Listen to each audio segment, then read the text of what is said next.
Wait, hold on. Go. How's it going, everyone? Welcome to the Peace and Chaos program. I am your host and co-host with you all today, DJ Aceman, along with the legendary Life of Big Don here today on Super Bowl weekend. Big Don, what's going on? Super Bowl Saturday. It's Super Bowl Saturday, guys. Yes, it is one day away. One day away. You know what that means? Absolutely nothing. But we're going to be talking about the Super Bowl today because we got nothing else better to do. Yeah, a little bit different. We're going to be talking about the Super Bowl as well as some of the political events that have happened this week. So the big event this week was Marjorie Taylor Greene, representative from the 14th congressional district in Georgia. She was stripped of her committee assignments. And we're just going to discuss that. And also Liz Cheney, she did survive her there were threats against her and within the Republican Party about impeachment.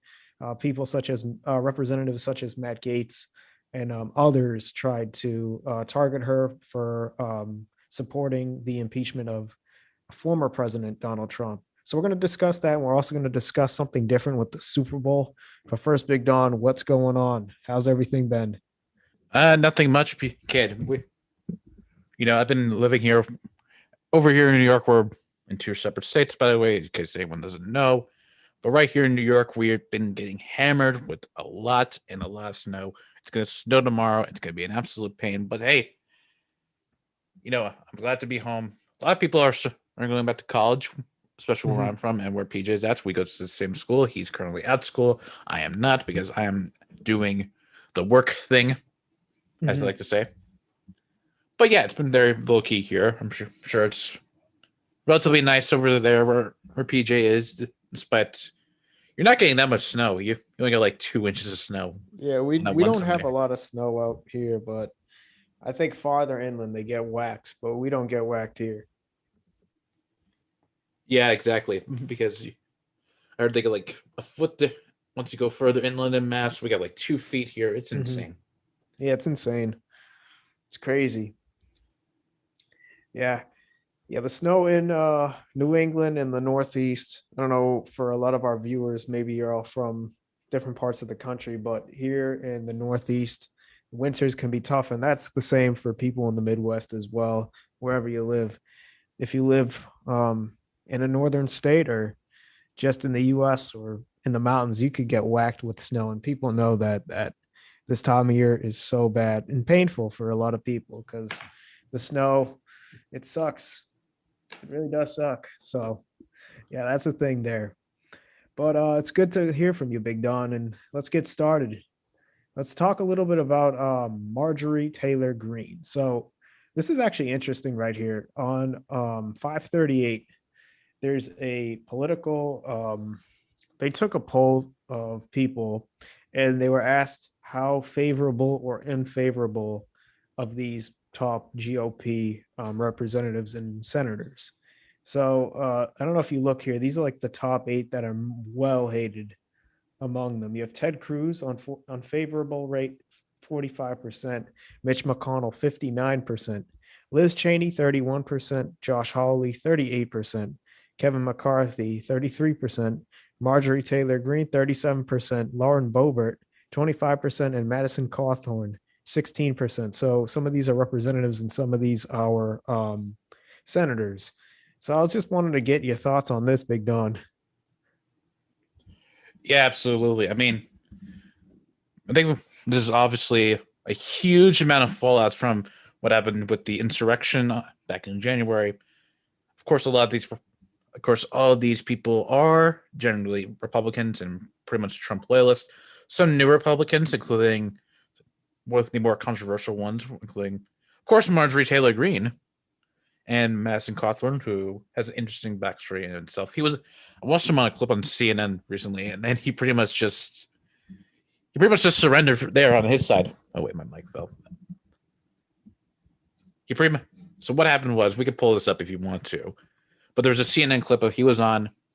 Not sure who was interviewing him, but he kind of admitted to no election fraud in terms of it's stirring up the country in terms of how divided it is. Oh, yeah, yeah, yeah. I remember that Madison. I think he was on with Pamela Brown. Yeah, I think it was Pamela Brown. And basically, Like I don't watch MSN. Okay, let's see here. Oh, there's too much liberal media, man. Oh, I this is a just saw Ben video. Shapiro, my guy. Hold on. Oh, that's weird. The video won't pop up. Um, yeah, basically what happened was he got grilled about the insurrection. He was claiming voter fraud and everything, and she kind of grilled him on that. But I'm trying to look up the videos here. Oh, whoops. Yeah, this one was a pretty much a crazy one with him. He got basically grilled on CNN. I mean, that's what they do on CNN. They just try to take freshmen uh, Congress people and they just roast them. But yeah, there was, I don't know if the video we can put it up. Oh, here it is. I won't put, so I can't play the audio just because I don't want to get You don't want to get hit. copyrighted. Yeah, I don't want to get copyrighted, but I backtracked it and everything. So basically, Pamela Brown was claiming that you say that it's not stolen, and then he said it was stolen. This was just about the election. But yeah, that he does have a weird backstory because he's like the youngest congressman, Yeah, he is younger. He hit the threshold at 25 or 6. 25. Yeah, 25, 26. Yeah, you could The be minimum 25. requirement. Yep. Because you have to be 29 for Senate and Is then it 29? 35 for Yeah, president. I know it's 35 for president. 35 for president, yes. So you need at least 10 years of something. Or you could just be 35-year-old and be wealthy enough to run and be well known. But yeah, back to Madison Cawthorn. He has already, I mean, he's not really well known because if you look here, a lot of people haven't even stated whether they like him or not. But you look at Mitch McConnell, I mean, that guy is well known by a lot of people, both Republican and Democrat. So I'm not surprised he has 59% unfavorability. Um, and also, I mean, you look here at Marjorie Taylor Greene, who we're going to discuss right now. She's 37% unfavorability. So when you look at these representatives and senators, respectively, you can see that a lot of them have already been in the spotlight in terms of controversy, support of the former president, and they're just political histories within the past recent years. So I was a little surprised that Kaufman was even on the list, to be honest with you, and Lauren Boebert Look, too. people are going to vote for whoever they want. True, true. But now they're trying to get her off. I think they success. Not sure what it was. They get Yeah, her she off. got for Marjorie Taylor Greene, she got taken off of her assignments here. Hold on. She got taken off of her committee assignments. So basically, she was stripped of U.S. House votes. Oh, votes to strip of her committee assignments. So she will not be allowed to go into committee, and she won't be allowed to go in and because what they do is the House has different committees. You have a Judiciary Committee. You have Foreign Intelligence one. You have different committees that focus on different issues within the government, and the Republicans and Democrats each can allow different representatives to go into these committees, and she was basically stripped, so she will not be allowed to go into that. And it shows something about the Republican Party, I think, in a lot of ways, because it shows you that how divided that party is. You thought that the Democrats were divided after the 2016 election with what direction they wanted to go in with Hillary Clinton and Bernie Sanders, and it was a it was a slap in the face for a lot of progressives who disliked Hillary and they embraced Bernie. And it's kind of like the same thing now with the Republican Party. And this week was a big, I would say, the aftermath of the election and the aftermath of the 2020 elections in total. And I mean, the Republicans did grow their base in 2020 with the congressional, I mean, in the House of Representatives. They're only within 12, 13 seats now. So they actually gained seats from their big, massive 2018 Yeah, it's a loss. good jump. It was a good jump. And now, I mean, after the presidency and then after now basically losing the Senate because it's 50-50 with Vice President Kamala Harris with the deciding vote, it really is not a good look for the Republicans because now they're in the back seat. trying They're to they're kind of being win. made fun of now for what the hell happened. And not only that, like the party's divided too. Like, here's the There, thing with the Republicans. That's kind of that's kind of making me worried about them for okay, themselves. okay. Right now, Trump is pretty much just offline. I He's mean, not partly saying because anything. of that, because he's banned of Twitter, but he hasn't really made any public appearances since he went down to Florida. He gave that little speech on his little aircraft Hmm. carrier, and then he drove to, I'm not sure, Fort whatever. He's down there in Florida with all the supporters. Hmm. He's pretty much just staying in his house, and that's kind of the fuel for the right now. I would agree. And now they're just left to fend for themselves. So it's just like, okay, where do they go from here? Yeah, that's the truth. And I think I thought that maybe if Trump was going to stay silent, I mean, even though I don't agree with the ban, and I think that that is controversial in its own right, I think the party could have actually benefited from the former president not saying anything, because if he actually said public things, he's still a big figure in the party. He's the biggest figure in the party, even though he lost the election. He has such a big um say with a lot of different constituents. And I think that with him not saying much, maybe because he's told not to, or maybe he can't, I think maybe the party would have been able to, just say, all right, we're going to move on. But instead, it's kind of broken up into different factions. You have like the more moderates, like you have Mitt Romney, and the more moderate people, like Liz Cheney's probably more moderate now. And then you have the far right people like Marjorie Taylor Greene and Lauren Boebert and other like pure Trumpist people, but even more farther than that. And that's where the party is right now. And I think I thought they were going to maybe benefit with Trump not saying anything. But what do you think of that, Don? Big Don? No, I don't think they are benefiting. You think they are? But look, right now, this week was a big week. I mean, you had the House going against Liz Cheney. Some even in Wyoming, they censored her today. Like they harshly criticized her today and yesterday about her decision to impeach former President Donald Trump. And I mean, that shows that maybe the party's falling apart. I mean, I don't know. It seems like they're not in a great place right now. Fall from within, I guess Yeah, you I can say. think the party collapsed. I think it's going to collapse They need to because, find a new identity for sure. well, because look, you have two different factions. Then there's this other guy. I forgot his name. He's a representative, and he's trying to form the new Republican Party. Wait, He, what? yeah, Is Kinzinger. he like trying to form his like own political Oh, party, or no, some no, he's trying to subsection within the? redefine. He's trying to redefine the Republican Party. Pull that up. I gotta see the scrap. All right, I'll pull it up right Is now. it? Let's see how far it goes. Is it But like? Are they like? Or is it not that far? Is it like Lincoln Project Republicans, it's kind of like that. Hold on. the new conservatives? Um, it's in. I think his name's Kinzinger. Yeah, Kinzinger. he's GOP Adam Adam Kinzinger. Kinzinger. Sorry. Oh God, it's back. Oh, sorry. Um, Here it is. He's trying to create a new pack, but he was on CNN this week, and he's hinting at like the idea that he wants um basically the party to kind of change in terms of the way that it is right now, and I think that like what he wants it to be is he wants it to be going back to more normalcy. He said that on CNN this week. He said, I did it knowing full well it could very well be terminal to my career.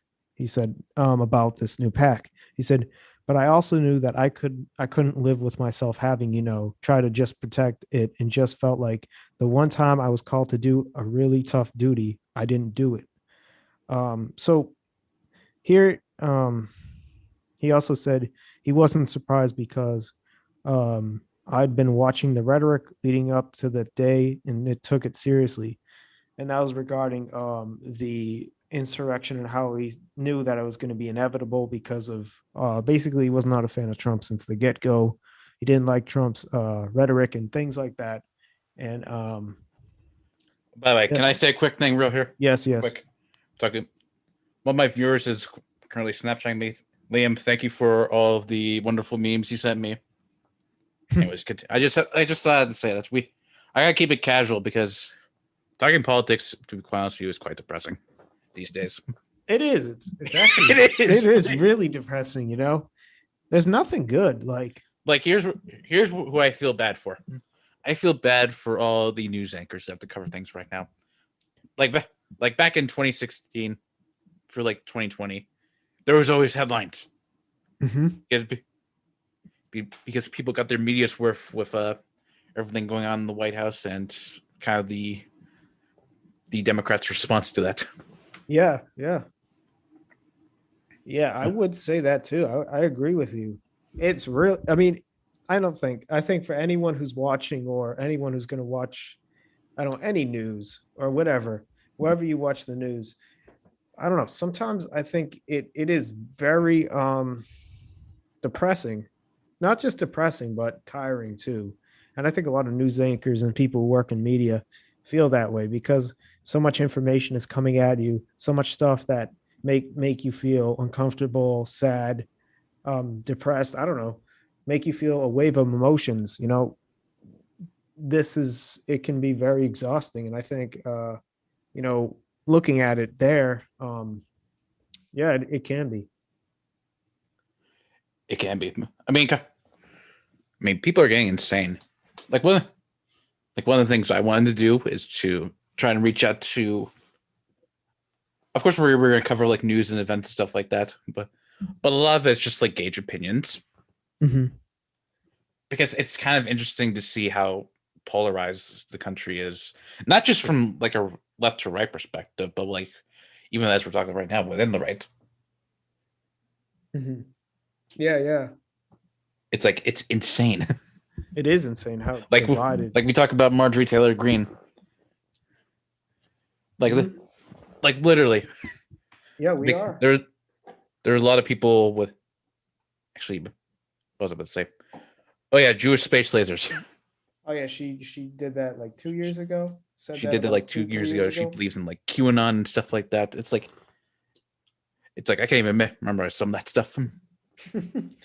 My brain gets hurt whenever I watch Alex Jones covered like Pizzagate. I Yeah, remember going that. all full on Alex Jones last stream. That was amazing. Oh yeah, we did the whole Alex Jones. When they're trying to eat babies. Let me tell you, son. Hillary Clinton smells like sulfur. Hold on, I'm reading Liam's chat. First, he said, "Of course, bro. Thanks for the shout out." What I don't like about the news is that no matter what topic is being talked about, it becomes political and two sided. Yeah, that's true. True, That is 100% true. like like this was a big thing for me back in high school. You ever taken a like a government class? Yes, yes, I did. Okay, it auto. This was back in like when I graduated high school. 2018, like 2017 to 2018. This was back then where there was like a real divide. Like every other week, there was like a school shooting or like Mhm. Yep. some like Black Lives Matter protest getting shot, Yep. and people were just going to like outside of New York, people were just going taking the train, skipping class all the way down to New York just to protest. Something, and I was just sitting there going like, dude, I don't even know what to expect. Hmm. This is the alliance centrist in me, by the way. Yeah. I mean, look at coronavirus too. Like before the pandemic, like people thought that this would be the best opportunity to, come together, and then instead it becomes like the biggest partisan issue, and it makes everything more complex, and the media just is like, all right, we'll get views if we make it complex, and we'll create these two different, you know mindsets, and then people can just do it for themselves, and then it just divides people and it makes people livid. That's basically what they're doing, some of the media outlets, with like any issue. Exactly. I mean, a lot of it's per. I mean, a lot of it is going back to media here. A lot of it's just to keep their viewership up because Mhm. that's how they get their views in. I mean, Fox News, for example, there was like there was like a act Biden passed. I think Pacman tweeted about this, and then he pulls up like a CNN headline. Say on one of it said like Biden passes healthcare legislation, and then on Fox News it says Biden passes far left healthcare act or something like that. Yeah, those people who control what is written. I mean, you can look it up. I mean, I think different. I think Tucker Carlson, his old one was a white supremacist. Oh, you mean as writer? Yeah, one of his writers said some crazy stuff. I can look it up. Yeah, look that up. I'm gonna hit pause share for 1 sec. Yeah, I'll go look it up here.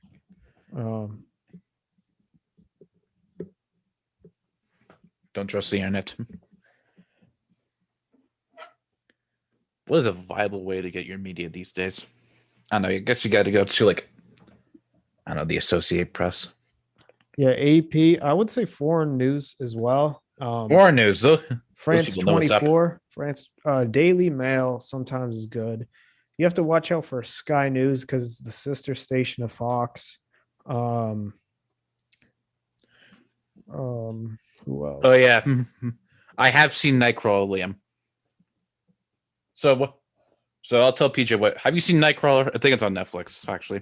No, I have not. Nope. So what Nightcrawler is, it's nothing to do with politics, but pretty much there's these group of people that like go around like big cities and then they film like car accidents or like crime scenes.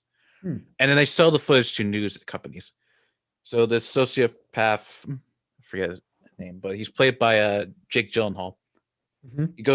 He starts going into the business after he sees like a car crash. He becomes really obsessed with it, and then he just goes utterly insane. Wow. I remember watching that on Halloween. That was insane. I gotta check that out. It reminds me of, I watched that and I watched Drive. Okay. Drive is another good movie. They're both set in LA during the night. They both have very similar eerie tones. Yeah, I should go check that out. I don't watch a ton of movies, so I should check that out though. Let's see here. So what's Tucker Carlson? So it says Tucker Carlson's top writer resigns after secretly posting racist and sexist remarks in online forum. This was back in July. So this was a story during when the Black Lives Matter movement. Yeah, I remember. Was like at its height. Well, like just after their height. Yeah, he said a lot of I mean, apparently this is what they found about this guy. I remember the story came out and they found out the dude who was like writing Tucker's I think it was like some of the things that like the teleprompter. I think he was one of those writers. So he worked behind the scenes, of course, but he did work for Tucker Carlson. And it has racial epithets, sexist remarks in this forum, and they found out that he did. He went on to his username was Charles the 12th. And What is that a reference like? It's like the royal powers. Yep. I think Charles the 12th. Is he a monarchist? I think he was a monarch. That sounds right wing enough. That sounds pretty based. Yeah, he worked for I mean, I'm trying to look here where this guy actually like wrote them. He wrote them on these online forums. I don't know exactly where they were. Doesn't state in here, but it did say that he was yeah, I mean they found out about it, so it's pretty bad. He had a bunch of different names apparently. Like one name was XOXOHTH. So he had a bunch of random usernames. He was making like burner accounts. Yeah, I'm sure of that. That's what the guy was doing, and yeah, it was pretty insane. I remember that when this was a story. I don't think Tucker even talked about it. I think you know what? He was off the air for 2 days. He had to go on. Remember that secret fishing trip? I don't know if you heard in the news. Secret fishing trip. Yeah, he missed the pass. He was there. He missed. It was happened. This came out, I think, on a Wednesday or Tuesday, and then Tucker went away for that week, and then he came back the following week. So it's like he was gone for like 4 shows or something, and they just had random people, and they all said Tucker's on a fishing trip. He went to Bohemian Grove. You should look up Bohemian Grove. I know what Bohemian Grove is. It's I know what that is. Yeah. he went to Bohemian Grove. I'm calling it. I think they like. I don't think that's a thing anymore. They got like- that big owl statue in the Yeah, but was I it think- the woods of California. Yeah. I don't think they've been doing that for years though. I've heard like the last big one was like, I don't know. I've just been heard. I've heard about it through Alex Jones. No, through his Joe Rogan interview. Let me tell you something. They got all these politicians going down to California butt naked, and they're literally doing satanic worship. That is insane, man. It's insane. It is. What I world we mean, live in. We gotta do a conspiracy theory show. That's what we gotta do. yeah, we have to I do gotta that. get to, like the craziest. I know some crazies out there. Yeah, I don't even know if I will. But I don't even know if I want to put them on the podcast or not. crazy people. Probably in general. I'm not sure. I do know some people with some interesting theories out there, but You can just look them up online too. you could. We could do a reaction video Yeah, we could. if we don't get like banned from YouTube. If we go on like BitChute or wherever people are hibernating at bannedvideos.com. That's where Alex does his streaming now. It's insane. Yeah, he is insane, man. Yeah, that's where he does all the streaming. I think that'll be the last step until like Google yanks that. Yeah, like they did with Parlor.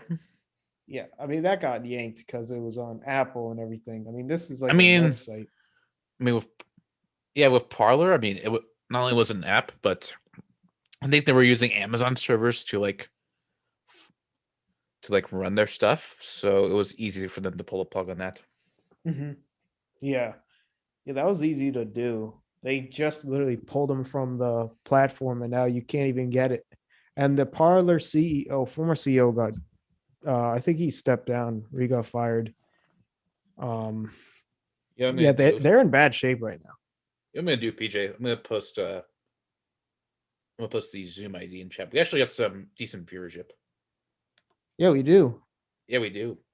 So I'll post the Zoom ID in chat in case anyone wants to call in. By the way, we're also gonna be getting to our Super Bowl predictions, which is I kind of clickbait everyone with that thumbnail when I was just talking politics. So yeah, we're gonna be talking about the Super Bowl in the next couple of minutes. So we will be discussing that because we can get really into football and any sport really. We were thinking about doing a whole peace and chaos sports, but right now we're just sticking to like the politics and the news kind of way.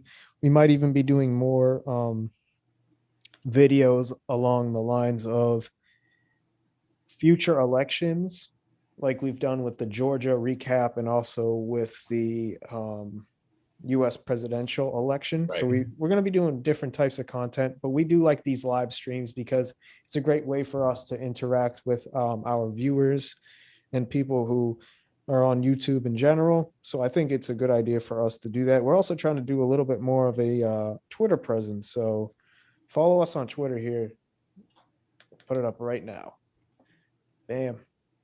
Here it is. Peace and Chaos P1. Peace and Chaos P1 on Twitter to find out more and to connect with us on Twitter because we do check on Twitter a lot. So go check us out there. We always post on there after a video or something like that. So go check us out on there as well. I also posted Zoom ID in chat. So if anyone can't get in, because I'm assuming people that know me will probably just hit me up on like Snap or whatever. But yeah, let's see if we can actually get some people to call in. Yeah, we should. And if not, call in, use the chat to if you don't have a Zoom or don't feel like using it, just use the chat. We always check the chat. We always check it throughout the program. So if you don't, feel free using Zoom, go type in the chat and we'll definitely go check it out like we did.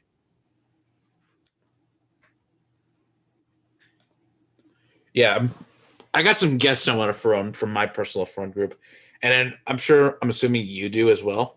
Mm-hmm. In fact, did you? I think Aren't you like some sort of like political group? Like, don't you have like a group chat? Yeah, I used to talk to some people about politics. I could probably get some people on, maybe in some of my friends if they're interested in it. Or if not, I mean, we could get some people at the political action club at school or something like that No, as don't even well. trust that. That club is dead. That That club club is is dead, dead. PJ. It is dead. It's dead. It's I could get some friends on. I think they would be interested in talking politics. I think we could definitely get some people on here, have a bit more of an array of opinions, for sure, for sure. because we're not partisan by any means.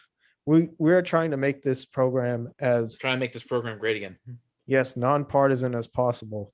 Try not to be biased. I think there's so many different people who are so biased out there on YouTube. We're trying to report the news in a way that is unbiased, that's fair, and that's honest. And Big Don and I were trying to build up this big It's Peace and Chaos program brand.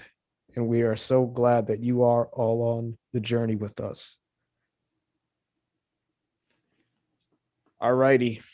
I think Should we're we going get into our Super Bowl? yes, let's get on to a brighter note here. We're gonna This has do been- our WFAN impressions. All right. If I can only get the intro music, actually, I probably could, but I don't know that. Who is that? Mike? it's Mike Franzesa, and they originally Mad Dog, Mad Dog. Mag Dog. I They'll have that in I Boston. can't do that at all. I can't Wait. do that. I can do I can do Joey Coco. Joey Coco. Joe, I'm telling you, Joe, this Super Bowl is going to be insane. You're going to have Patrick Mahomes, Joe, and the freaking Kansas City Chiefs, Remember when Joe. when Lawrence Taylor was on the New York Giants, Joe? It was insane. Joe, I'm telling you, Joe, Tom Brady's going to pass 400 yards. Yeah, let's get into the Super Bowl. Yeah, let's Now, get right originally- into it right now. Now, originally, in the beginning of the season, I'm not sure if I said this on like your radio show, because I'm not sure where I said, but I stated to PJ that I thought the Chiefs and the Buccaneers were going to make the Super Bowl, and here we are.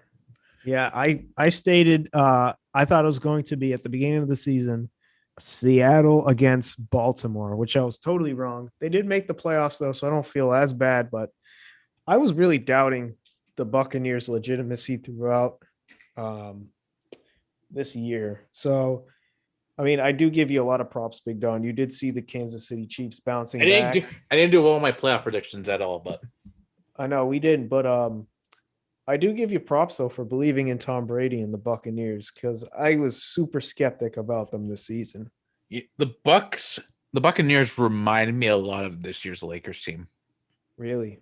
Because here's why: they kind of have like a superstar, like not even a superstar, like a goat in Mhm. Tom Brady, like they do with LeBron James. They have really good players, and they have like a lot of old, like washed up superstars past their prime, Yep. Yep. like Rob Gronkowski and like Antonio Brown. It's pretty much Mhm. the Expendables. True. True. That's a good point though that you made about the Lakers and that comparison, because like the Lakers, they kind of slowly built up that team.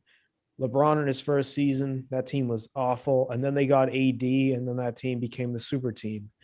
And they got some other pieces like Danny Green from Toronto. Um, Now they have a couple other players. They have Schroeder now, but that team has like they built that team around LeBron. Kind of same thing with Brady. I mean, they're kind They of built that building team around Brady. Yeah, they added Nadama Kasa. They also Gronk, of course, AB. I mean, and then they and got then Leonard Fournette, yeah, they have Chris Godwin. who they originally drafted. They have Mike Evans, Mhm. Scotty Miller, who has turned into the next great white hope in terms of small white guys in the playing receiver. Yeah, and then they have Brake too, right, for tight end. Yeah, they have Cameron Brate. OJ Howard is still on the team, even though I don't think he's injured. They have a Mhm. loaded offense and a solid pretty solid offensive line. Yeah, and that's like they built the whole team around them, and I think that was really good. And on And I think defense, they have some defense, interesting pieces on defense. Devin White is probably he's he's one of my favorite middle linebackers in the league. I think he's such a versatile middle linebacker in terms of how he's utilized. He can play the run. He's very fast. He can play zone. He can play man. He can cover running backs. He can do it all. Mhm. You got a good front seven over there. Guys like Shaq Barrett, Vita Vey, yeah, and a pretty solid secondary coached by former Jets head coach Todd Bowles. Yep. But now if we turn it to the Kansas City. other team, we got the returning champs. We know what they are all about. I think they're a bit actually in some aspects they're a bit better. I think they have a lot more weapons, especially now they have some decent people to carry for the running game. Since Yeah, they have. Clyde, Don't they have a running back by committee? they kind of do. I think their number one is Clyde Edwards-Helaire, who they drafted in the first round. They have Le'Veon Bell now, and of course they have Damian Williams. Don't they have Edwards-Helaire? Yeah, they do, and he's a beast. He was injured though recently, right? Yeah, but that didn't stop them. They still have two good running backs there, and of course you got to talk about the weapons there. Tyreek Hill, Kelsey. Let's hear. Is Watkins still on the team? I think he is. I think he is. I haven't seen Watkins that much. They have Malcolm Harbin. I think that's his name. He's a speedy dude from Georgia who they drafted last. I think it was the 2019 draft in the second round. He's been a good pairing with Tyreek Hill and a stable offensive line. Of course, they got the quarterback himself, Patty Mahomes, who had that injury and then came back. I'll tell you what. He looked better after he got that injury. He did. I was very surprised. He was a much different quarterback. He didn't really throw the ball that deep during that Bills game. Yeah, that's what I did notice, but I think it's because how the Bills are defensively. Right. And plus they didn't want to put any pressure on the toe injury he had. Yeah, that's another thing too. Do you think they're going to have a similar approach against the Tampa Bay Buccaneers? I think the Bucs defense is going to be prepared. You think so? If Pat's fully healthy and if those receivers are clicking, then it might be over for them. Okay. So it just becomes a question of whether the Chiefs defense, who have some solid pieces on it, can hold the Buccaneers from off just enough for the Chiefs to score. Well, I think the thing is that I don't think the Chiefs defense is that special. I think they're decent, but I think it's the offense that helps them all the time. They kind of bail them out. The offense bails out the team. And I think tomorrow, the Chiefs, the main thing here, the main matchup is going to be the Chiefs offense against the Buccaneers defense. I think that's what's to watch because you know how Tom Brady's going to probably start the offense off on the good note in terms of Tampa. But I think Kansas City, it's a big challenge for the Buccaneers defense tomorrow is to stop Kansas City. And I think they're going to be throwing the ball a lot. You might see some runs, but I think it's going to be a lot of throwing. Oh, yeah, for sure. They got to air that ball out. Yeah. And you have to double Tyreek Hill. Yeah, you got to put a safety on. Because he is just his speed. You don't want him outrunning you like he did last year in the Super Bowl when he outran him to make the running catch. You can't allow him to get past you. You need a speedy corner on him, or else you are going to be toast. Will probably give up 30 points at least if you don't do that. At least, because this Kansas team, they can put up 20 points in a quarter. They could. They are absolutely able to do that. You need to play defense. You have to copy the Browns in terms of defense, and then you also have to copy the New England Patriots in defense as well in order to stop this team. Because if you don't, you're toast. And I think we'll get into predictions in a second, but I think if Tampa Bay fails to do that, they're toast. What do you think? Yeah, I'm gonna have to agree with you there. You think so? Okay. Yeah, I'm not sure if the Buccaneers have any like receivers that can cover Mhm. Hill like man to man. So they're probably going to play a lot of cover free Yep. and stuff like that, just to prevent Hill from outrunning you all the way from to the other side of the field. And that's Mhm. going to open up stuff for like Watkins and Kelsey Yeah. under the middle. And Pat Mahomes, he knows how to throw how to throw that intermediate ball now. He's gotten good at doing that. Yeah, he's definitely precise with it now. And I think that if he can click tomorrow with that, they're gonna have no problem getting first downs, which I'm not afraid of them playing bad on offense. It's defense that really needs to step up. They need to pressure Brady because as you saw in the last couple of games, when Brady's under pressure, he's just going to throw the ball. He cannot take a sack. I don't know what it is. I've noticed it when he was in New England his last 2 years with New England. He was getting picked off easier, you know.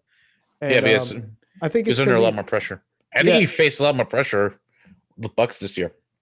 yeah, but the thing is with Brady is that I think since he's older and he can't really move as much, I think he's very anxious when he's in the pocket and he's got a lot of time when he doesn't have a lot of time. Because if you are under like 3 seconds and you have to make a throw and you see pressure coming, a younger quarterback, I mean, this is probably generalized, but a younger quarterback would probably just take the sack and lose 5-10 yards. But Brady would probably most likely throw it and he'd risk getting intercepted. And I think that if he does that tomorrow, again, Tampa Bay is going to be in a deep hole. And I think Kansas City needs to do that. I think they need to go out there and pressure Tom Brady because as you can watch, like there's a lot of different films out there of him doing that throughout the season. When you pressure him, he's going to throw it. And if you get him and he throws it right in the wrong spot, that's a big turnover. That is. All right. I'm gonna give my scores, All right. and then I think we're gonna wrap the stream here. Yep. Let's go here though, right now, Big Don. All right. My prediction, I'm gonna go Kansas City 34, Tampa Bay 26.